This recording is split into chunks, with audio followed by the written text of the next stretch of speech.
All right, welcome back to Recovery for Life. I'm Chris Howard, your counselor at Indigo Recovery in New York City and host of this bi-weekly podcast, where we come together to talk about addiction, recovery, personal growth, and the power of community. And today we are going to be talking about harm reduction and the stigma of addiction. Harm reduction in the sense that people are going to use, and we want to make sure they do it safely and that they don't die from it. Listen, people are going to be out there using. You can't say don't.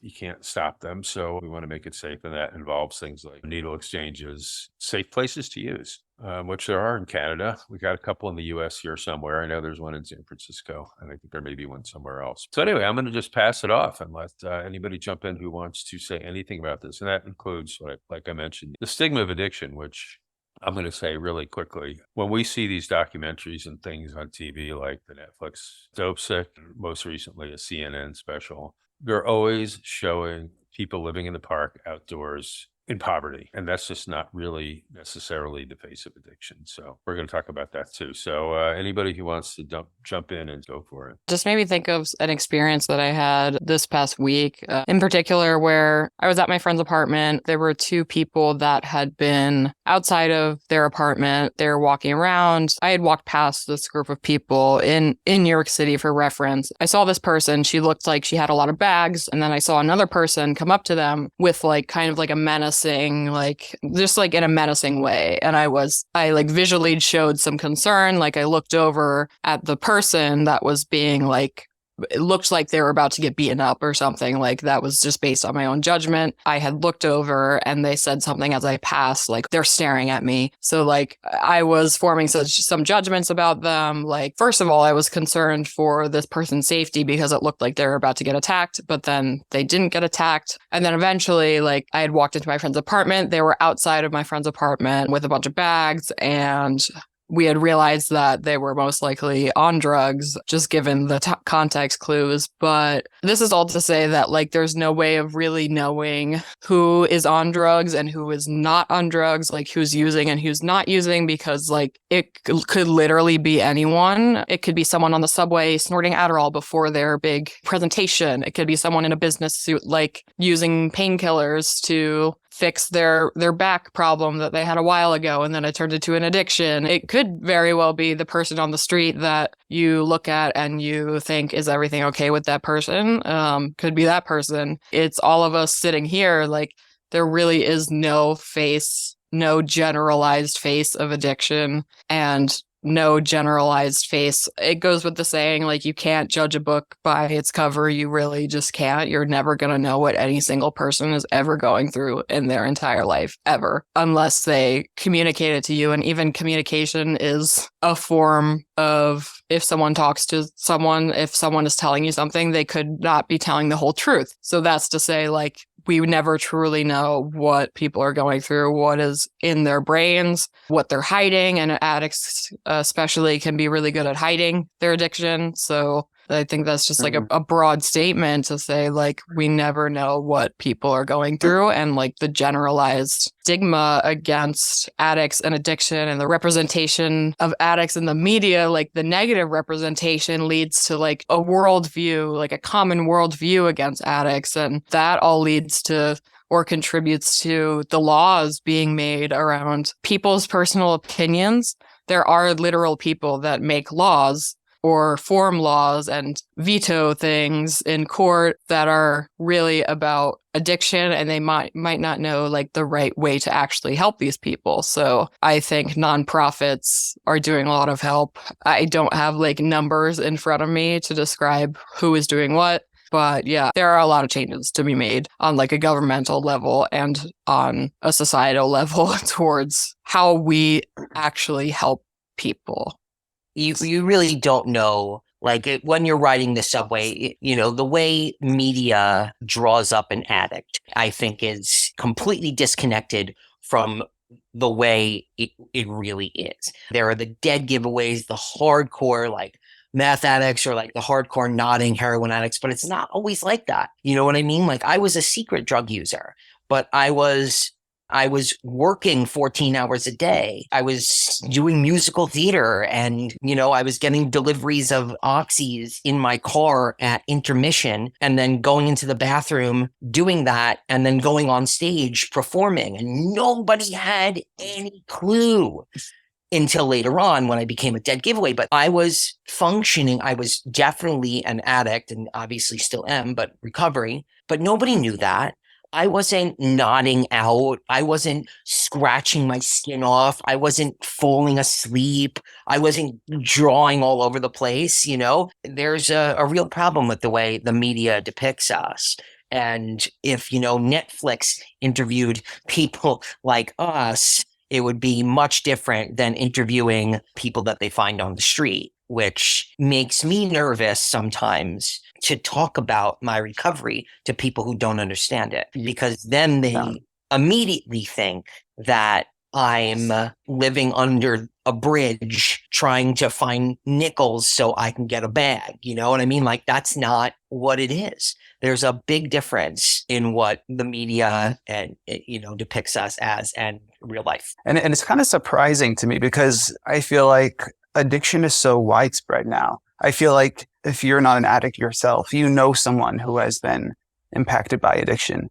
Personally, to me, it's kind of surprising that we haven't seen any big changes in the way addicts are represented. When Audrey was talking, it made me think of a quick story that I want to share. It was my first time in IOP and was there for my first session. And it was like about 10 minutes before it started. There was about maybe 8 of us and sat down in a chair. I just got out of work. I've been teaching for the past 10 years. At the time I was at a school where I had to wear a shirt and tie. And I sat down and everyone's looking at me and time's going by and the doctor hasn't shown up and it's past the time and everyone's looking at me and I'm like, all right, like what? I don't get it.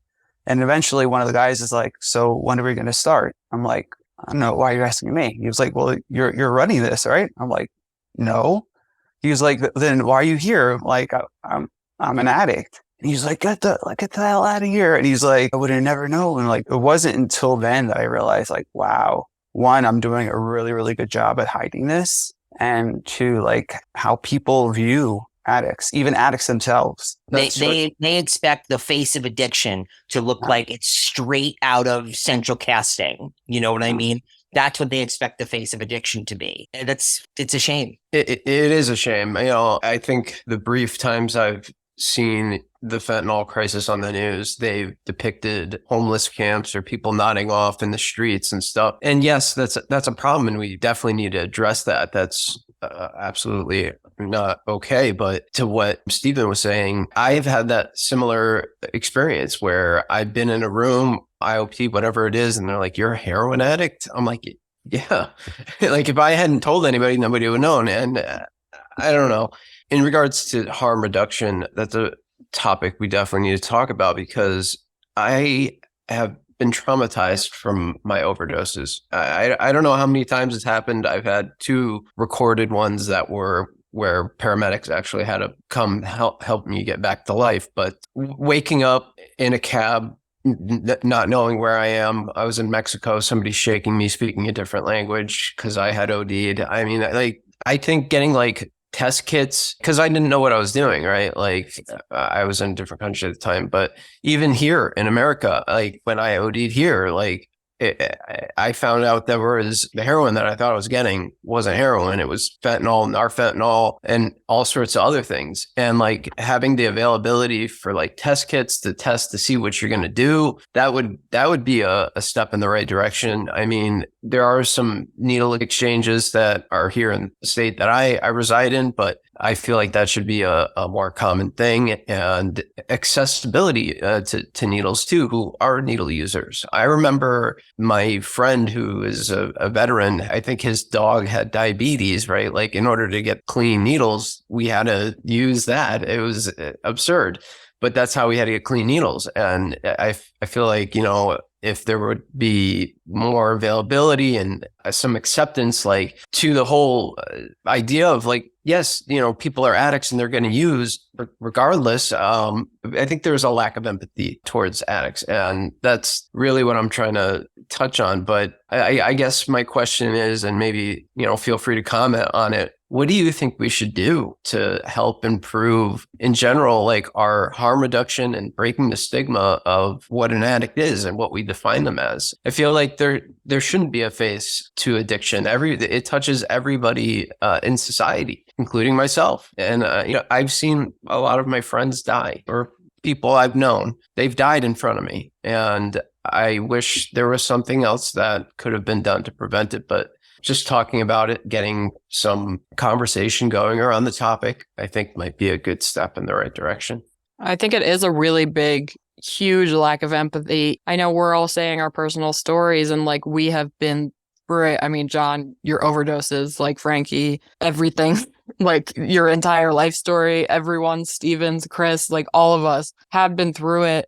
We are in this place now where we can like sit and talk about it, but like there are statistics that show the most affected populations. We are at the point where we can actually, John, you're right, like the thing that people need is human empathy, which we all obviously have. Like, not saying that like it's bad to not have empathy, but like, what I'm saying, like it's frustrating because the system that is pushing down all of these human beings, this is the system that we live in. It's really about how to go against the system, like form a community, form some kind of community, like whether it's needle exchanges, like you mentioned, there are concrete steps that you can take, but it's whether or not the people that are at the top, like you could even say the 1%, or like the top government agencies, the top of like this hierarchical society. I don't know if this makes any sense with where I'm going, but like it's really frustrating. I wish there was something else that we could all do there, or that I could do, that would really like help. And I think it does help.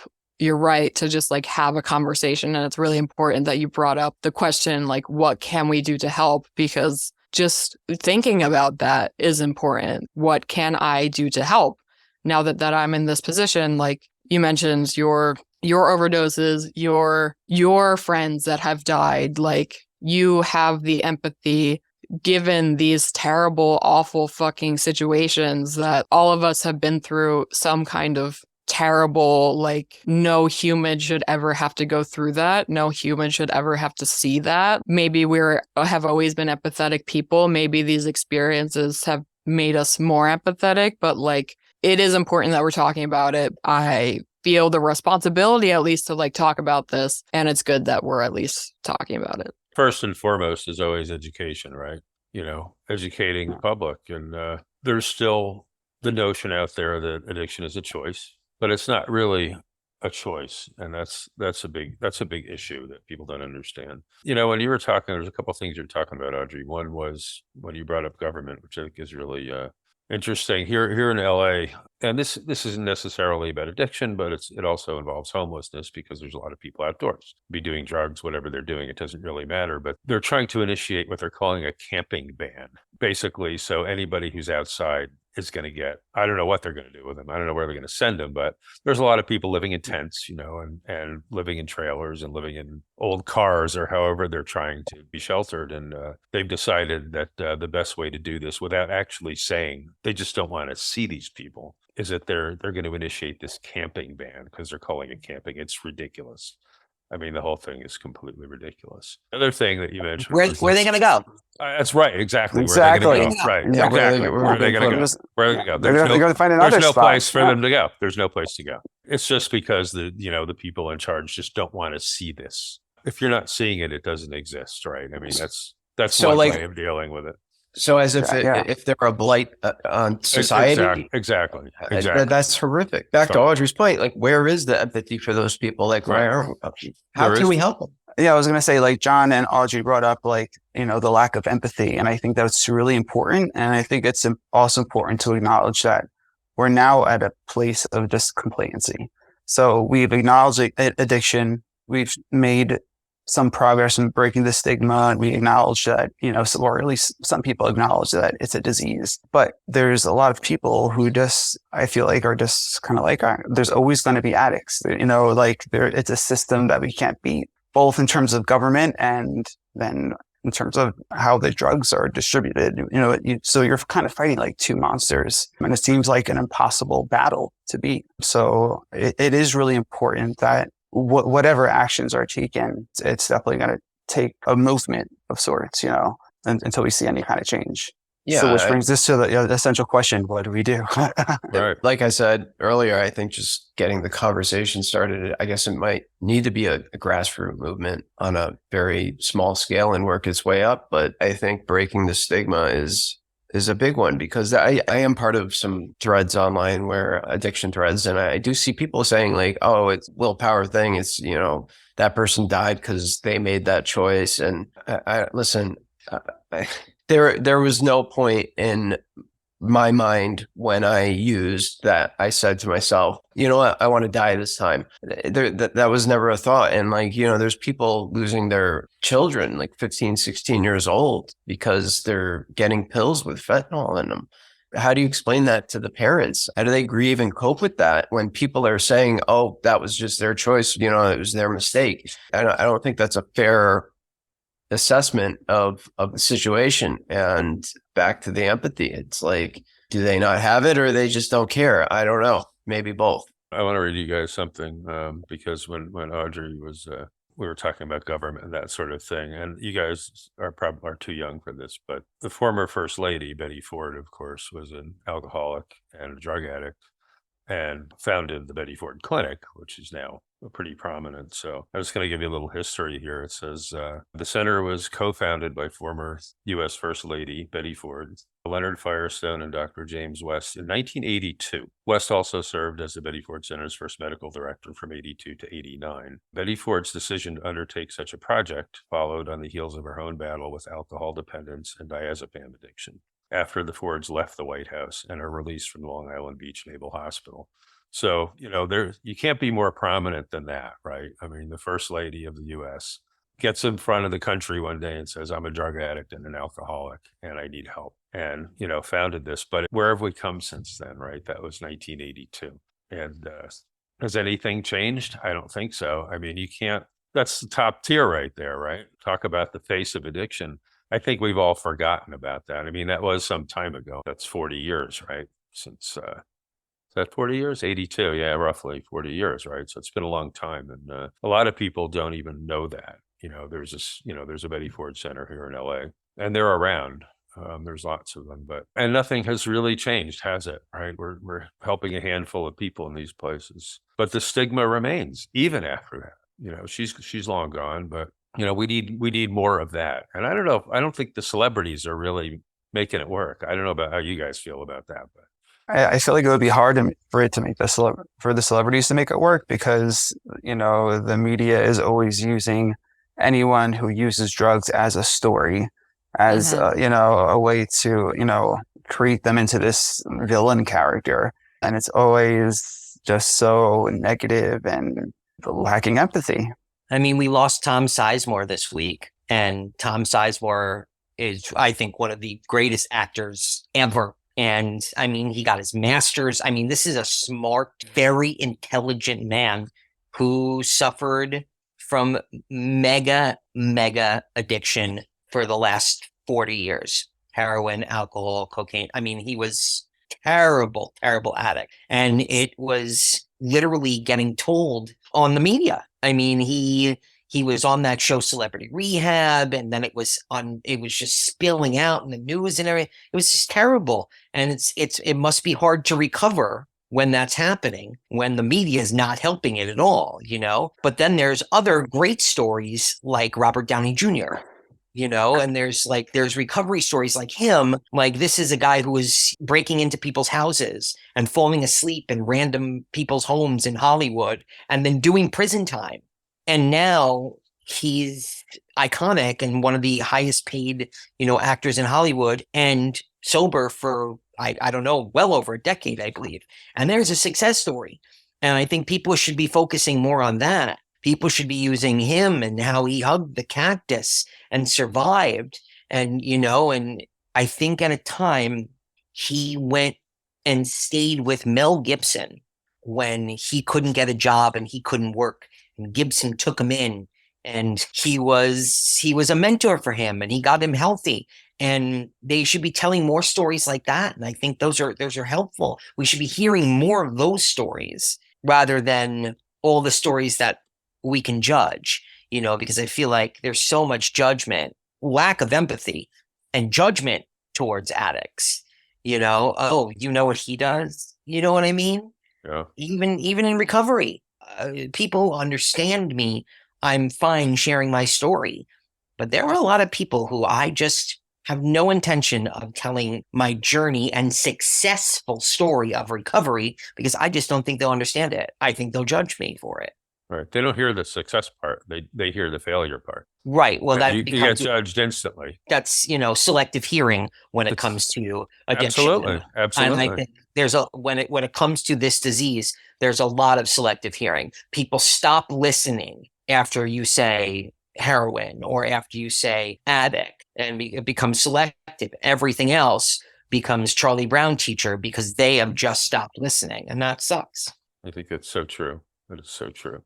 Yeah, I think people have stopped listening to in general. I mean, just everyone. I'm guilty of scrolling into a TikTok hole for 6 hours. That's lack of listening. And that's not to say that what you just said, Frankie, isn't valid, because it completely is. I guess as a society from beginning to now, it feels like people just don't genuinely listen or listen to their own basic human needs or others' basic human needs. It's frustrating to live in that kind of world where people literally are drawing judgments from things that they have no clue about. I just pictured trying to explain something to someone that they have not experienced, like addiction, starting with, oh, I did heroin.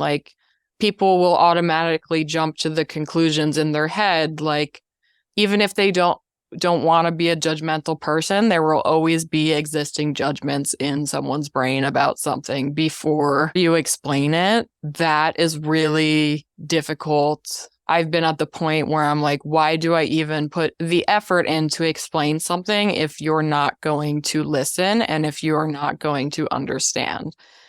As an addict, to make yourself better, you have to learn how to listen to yourself and to other people, but also realize that not everyone is going to listen. And that's really fucking hard. I'm just imagining also the people that don't have a voice, the homeless people that are in LA that are being eradicated. It's okay, where are you going to go? Those humans, I just keep going back to this, not everyone has a voice.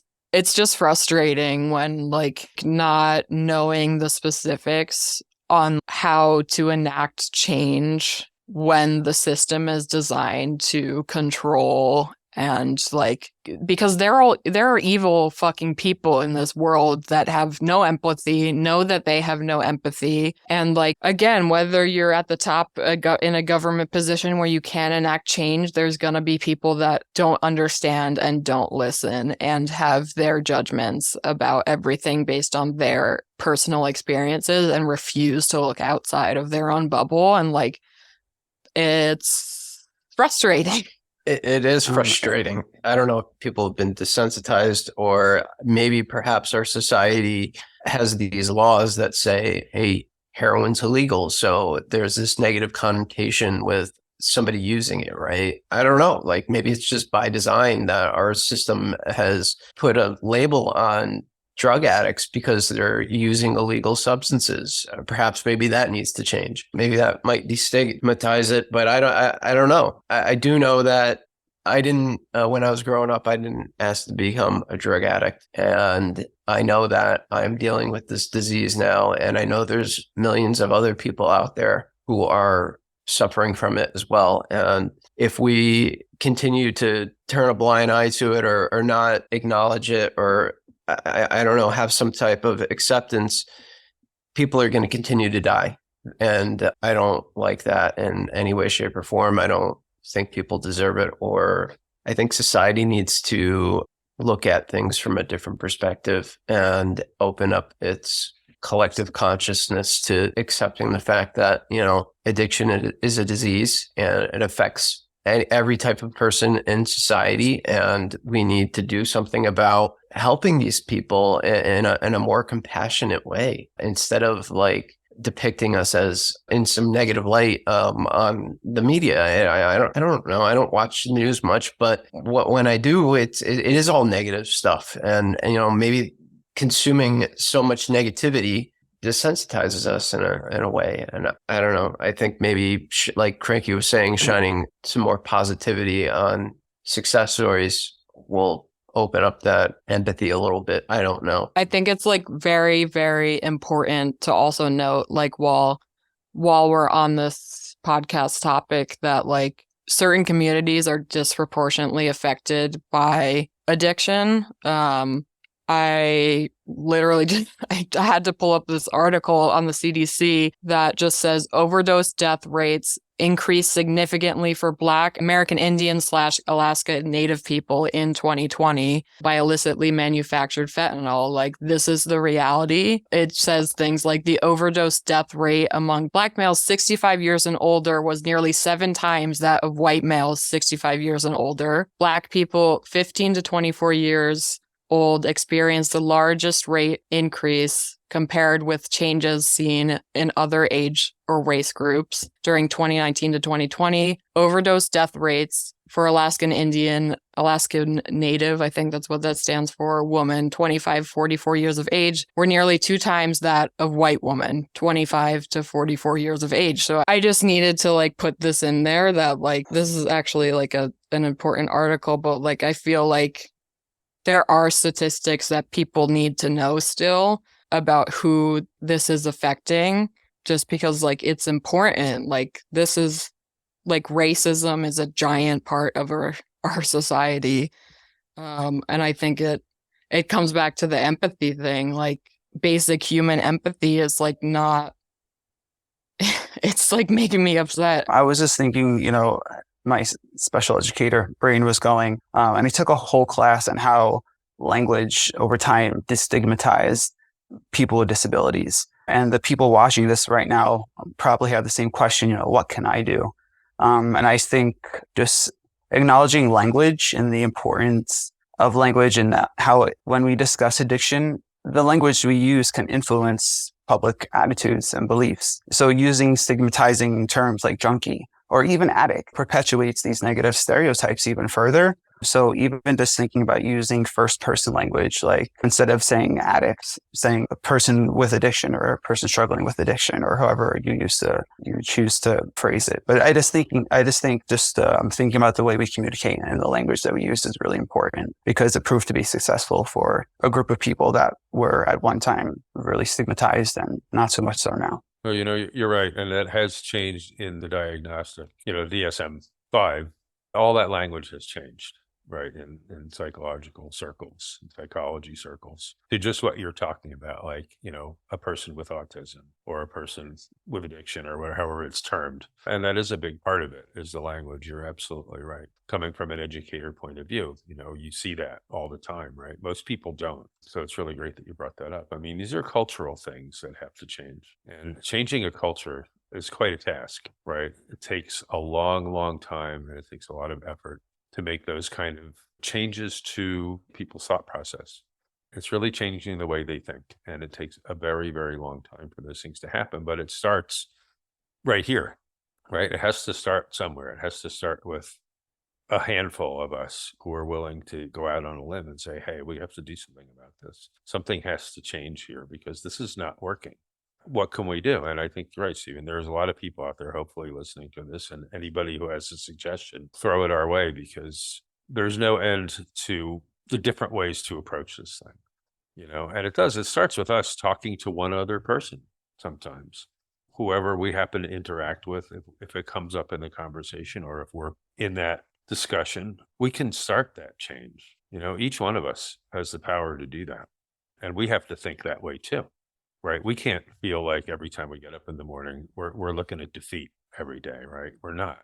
We have an opportunity to change things every day, in every single one of our interactions, depending upon what's going on. And that's our headspace too. We have to think of ourselves. We have to be compassionate towards ourselves first before we can take that out into the world. So we have to feel good about who we are and say, wait a minute, there's nothing wrong with me. I'm a good person, and you need to know that. And so are the rest of us. We're all good people. There's nothing wrong with us. We're not criminals. We're not terrible people. We're not dehumanized. And it starts right here with us. It starts with how I feel about me. And then we take that to the next person. And that's how change starts, one person at a time. It's a lot of work, man. It's a lot of work being compassionate towards ourselves, as we all know, right? I don't think anybody in this little group is going to argue with that, because I'm kicking the shit out of myself for a long time, right? About what I did and how terrible I am and what a bad person I am. I had zero empathy for myself, so that's where we start, right here at home. Jump in, save me here, save me. Somebody save me. I'm done with that rant. I'm done. It's a good one. I'm just happy Stephen came in and Stephen had something fully formed to say before. Yeah, I mean, it swooped in and saved me. So No, I'm sorry if I interrupted you. I just saw it was getting close to 7. no, I I'm was very happy about that. Not an interruption, just a very good intro point. And sometimes I have thoughts, and they'll drift away. So I'm sometimes I feel like I need to share it as soon as it comes up. Oh yeah, no, that's why I'm saying I wrate them down in case they get away from me. It's, I have the Forgot same my problem paper today. Yeah, it's oh wait, and then 2 minutes later it's gone. But these are really good conversations. Getting back to the harm reduction, the needle exchange thing, I'm pretty sure started in the Netherlands, and it was all about preventing HIV from and hepatitis from spreading. And it worked really well. It works. And there are countries where, I forget which one, there was one in South America, I think, where they just decriminalized all drugs. And that worked too. That cut down on deaths, it cut down on overdoses, it cut down on using, as far as I know. I don't remember where it was. I'd have to look that up. I mean, we'll be more prepared next time, maybe, with some of these websites, because it would be good to, share some of the stuff like Audrey was doing. The CDC, that information is readily available for anybody who wants to look it up. Those statistics. And there are a million studies out there about at least the quantitative part of this thing. Numbers of people doing this, different cultures, different ethnicities, and where that's going. And you can find that information anywhere. The qualitative stuff's not so much, but the quantitative, I mean, there's all kinds of statistics, and they are readily available on all kinds of websites. The CDC specifically, there's tons of government websites that keep statistics and records on all of this. And, it would be good. I mean, anybody who wants to look stuff up and share that too, I think would be great. I think the next time we meet, I'm going to try to come up with a list of websites. Anybody else who wants to get some stuff together, we'll throw it into the chat, or however we can share this stuff, or maybe just on the YouTube channel, maybe we can make a page with all the websites that people can take a look at. Yeah. There's a light out there, and the Reddit feeds as well with people talking.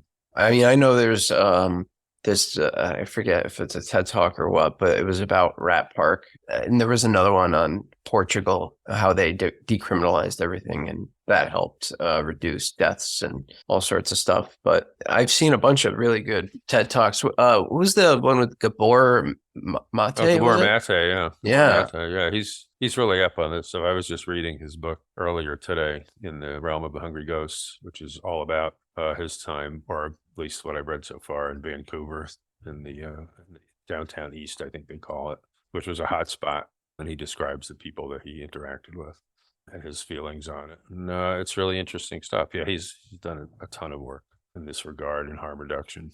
Really interesting guy. Ask anybody who wants to check him out. His website, TED Talks, books, pick something. He's an Gabor Mate. Gabor Mate. Mate. He did a really good TED Talk. I think it was in Rio. Fantastic. I think it's on YouTube. Yeah, that's a good one. I know that one. That was the one one of the first ones I saw of him. He talks about the hungry ghosts in that one, pretty sure. Mm-hmm. Which is really a great description of addiction, as the big belly, the ghost with the big belly and little tiny throat and mouth, and you just can't get enough in there. because his depiction or his description of addiction, which I definitely agree with, is that it's all about trying to solve an emptiness that we have inside with things from the outside. That's anything. That's drugs, that's alcohol, that's gambling, sex, social media, anything that we're trying to fill up that hole with that we're not filling from the inside. And that is just such a beautiful description of what addiction is all about. And he nails it. And that's really what it is. And who knows where that comes from? It's anybody's guess. He has some thoughts on that too, which I'm not going to share. I mean, I do too. I mean, I think we all do, right? We probably all have some idea. Wow, how did this really start? Where did this come from? How did I get this way? Because we want answers too, right? I want an answer. I don't write it off as, oh, okay, it's a disease. This is what I have. Because that's kind of the medical model, right? That says, I'm sick. I need a cure. I don't think it's quite like that, and that part of the empathy is that that's not what it is. It's not a cold. It's not something we take 2 weeks of antibiotics for and we're done. We have a lot of other stuff going on here, and all of this needs to be addressed. And the empathetic part is that we're humans. It's the humanistic approach. We are human beings. We have problems. We have issues just like everybody else. I don't care how much money you have or how much power you have. You got issues, man. And we all do. We all have stuff we're dealing with. It's important to understand that. We are all the same. We're all the same here. We're all dealing with the same stuff. That's where the compassion comes in. You can't judge us. You're not better or worse than we are. Nobody is. So don't judge me. Look at yourself. Go look in the mirror. Don't look at me. Go look at yourself and see what you see before you turn to me and judge me for what I am. That's not fair. That's not reasonable. That's cultural too. That's culture, man. We're taught that. We have hierarchies in our society. A lot of it has to do with dollars. Of course, you have more money than me. That makes you a better person than me. I don't think so. You got a bigger house than me. So what? Does that make you better than me? No, it doesn't. None of that means anything. And that's what Mate talks about. It's what's inside that matters. It's not what's outside. We can't get enough stuff. You can't collect enough houses to fix whatever's going on, whatever that emptiness is. Keep buying property. It's not going to help. But more you cars. could use that money and those houses to house homeless people. That's an idea. You absolutely could. There are certainly people who donate to worthy causes. Whether that's just for a tax write-off is hard to say. Some people really do care about others and want to help and do whatever they can and get in that position. Yeah. It would be great if more people with that kind of cash could put it to that kind of use, because that kind of money, imagine how many people you could help. So there's a lot of wealthy people who could really contribute, could really do some good. But, again, it has to be put to use wisely, right? Because there's also a lot of crooks out there. There are people who want to take advantage of that too. It's really hard to know. I took a class a long time ago about welfare, and, the whole point of the class was, how do you know who deserves it? How do you know who's really deserving? And that was a really interesting class, because in the end, we all just kind of shrugged. Well, I don't know. How do you tell? How can you tell? That's a tough one. I feel for the people who are trying to contribute in that way. I don't know where this is really going. I don't know what good I'm really doing and who am I really helping and how is this really working? So that's a tough one. But for us to be compassionate and empathetic towards the next person, we can all do that. We all have that within us, and we all have that ability, and we all have that power to change one other person. And that's going to make a difference in somebody's life. We don't know whose, but somewhere down the road, we will. And we are. We're doing it, right? We're here doing it. We're having the conversation. We're having these important conversations. I can't say enough about it and about you guys. And we're done today now, right? That's it. We did an hour. It's hard to believe. That went like lightning fast. I mean, I would like to say, if anybody's watching and can relate, please share this video to whoever you can, whatever channels you can. The more people that hear it, the better. I mean, if we could save one life, that's one life, right? That we could save. If everybody who hears this is kind to one other person, that's success, right? One person. That's all we got, right? We can help one other person. Maybe. Let's do it. All right. Who wants to express a little gratitude before we close out?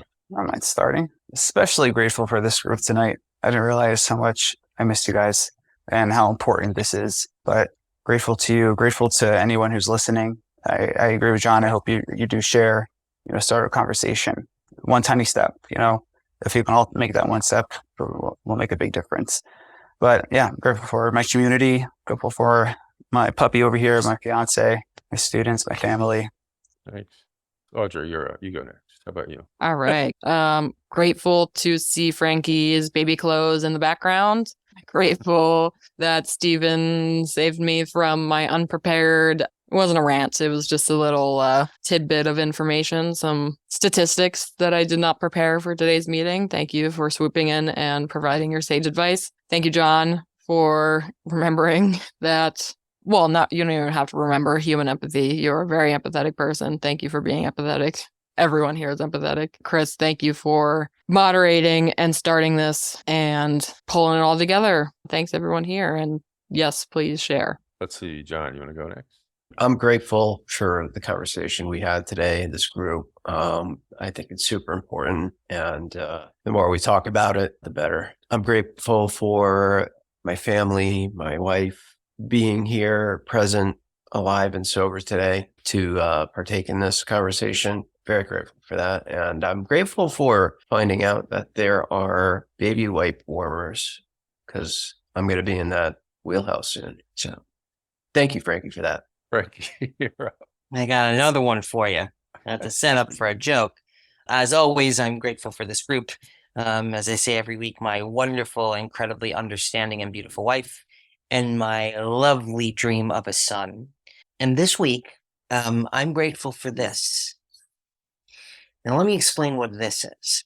I learned very quickly that when you have a baby and they're crying, you don't want to get a rattle and shake it in their fucking face like this. Because I got to tell you, if I'm upset, I don't want anybody shaking something in my fucking face. So this thing makes soft little jingly noises. Oh, nice. Like Benji balls, kind of. Little bells. Oh, that's great. Much better It's like baby ASMR. I like. than a rattle in your face. Learned very, very quickly. It is like baby ASMR. Everyone invest in a baby wipe warmer. And this lovely little toy puts the baby right to sleep like a dream. Nice. I'm also very grateful for a solid 5 hours because this kid's been waterboarding me. So I'm grateful for a solid 5 hours of sleep. Nice. So, thing was a tiny baby barbell, and he's already pumping iron. He's swole, Already I had gotta it. tell you. He's a swole little kid. Too funny. Well, listen, I'm so grateful for all of you guys, and what a great conversation today, as always. And you're all brilliant and insightful, and so caring to be here doing this selflessly for anybody who can use a friendly voice, because that's what we have to offer. We have a friendly voice, and I'm grateful that you guys are all here doing that. And thanks to our listeners for being here. I appreciate anybody who's checking in with us, and send some notes, send some websites, send anything you got out there, any info you have, any insight you have. I mean, share it with us, because when you share it with us, you're sharing with everybody else who's watching and listening and writing to us. So we want to hear from you. And that's about it for us. So see you guys all in a couple of weeks, and it's been amazing. Thanks, everybody. Thank you.